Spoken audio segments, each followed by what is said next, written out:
നമ്മൾ ലെയർ ചെയ്ത് വെച്ച ഒരു സീഡ്ലെസ് ലെമൻ്റെ തയ്യാട്ടോ ഇതല്ലേ നാരങ്ങ തയ്ക്കണല്ലേ ഇതാ അതേ രീതിയിൽ നല്ല പച്ച കളറിൽ അതുപോലെ നമുക്ക് മൂത്തലൊക്കെ പൊട്ടിച്ച് കളയാം.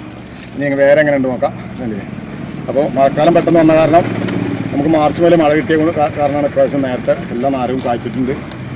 നമ്മൾ വളം കൊടുത്തിട്ട് ഒരു ജൂൺ മാസം മുതലൊക്കെ കായ്പ്പിക്കാന്നൊക്കെ വിചാരിച്ച് നിൽക്കുമ്പോൾ നമ്മുടെ കയ്യിൽ നല്ല കാര്യങ്ങൾ നാരകമൊക്കെ നേരത്തെ കായ്ച്ചു കമച്ച് വളർന്നിട്ടുണ്ട് ഒരു രീതിയിൽ. അപ്പോൾ ഇപ്പോൾ ലെയർ ചെയ്തതിൻ്റെ വേരാന്നില്ലേ നന്നായിട്ട് വേര് വന്നിട്ടുണ്ട്. അടിപൊളിയായിട്ട് വേര് വന്നിട്ടുണ്ട്. ഇനി നമുക്കിതാ ഈ ഗ്രോ ബാഗിൽ വെച്ച് കൊടുക്കുക. കൂടുതൽ പ്രൂൺ ചെയ്യാനൊന്നുമില്ല, നല്ല ബുഷായ തയ്യാണ് ഈ ഗ്രോ ബാഗിൽ വെച്ച് കൊടുക്കുക. അപ്പോൾ ഇതിലൊരു കാഭാഗം നമ്മൾ ചാണകപ്പൊടിയും ചകിരിച്ചോറ് കൂടി ഇട്ടുണ്ടായിരുന്നു. ഇത് അടിയിൽ നിന്ന് പറഞ്ഞാൽ നാമ്പൊന്നും ആവശ്യമില്ലാതെ ഇതുകളെയാണ്. വീണ്ടും പൊട്ടി മിക്സ് അരച്ച് കൊടുക്കുക. അപ്പോൾ സീഡ്ലെസ് ലെമൻ്റെ അടിപൊളി ബുഷായ കായ്ച്ചൊരു തൈ കിട്ടിയിട്ടുണ്ട്. ഏകദേശം അല്ലേ ഒരു 4 അടി ഹൈറ്റുള്ളതാണ്. ഇതേ രീതിയിൽ നാരങ്ങക്കുണ്ട്. അപ്പോൾ ഇനി നമുക്ക് ഒരു 10 ദിവസമൊക്കെ കഴിഞ്ഞാൽ നമുക്ക് വീണ്ടും വേറെ കവറിലോ മറ്റുള്ളതിലൊക്കെ മാറ്റി വെച്ച് കൊടുക്കാം. ഇതേ രീതിയിലാണ് കായ്ക്കുന്നത്. അപ്പോൾ സംഭവങ്ങളല്ലേ ഇഷ്ടപ്പെട്ടാൽ ലൈക്ക് ചെയ്യാം.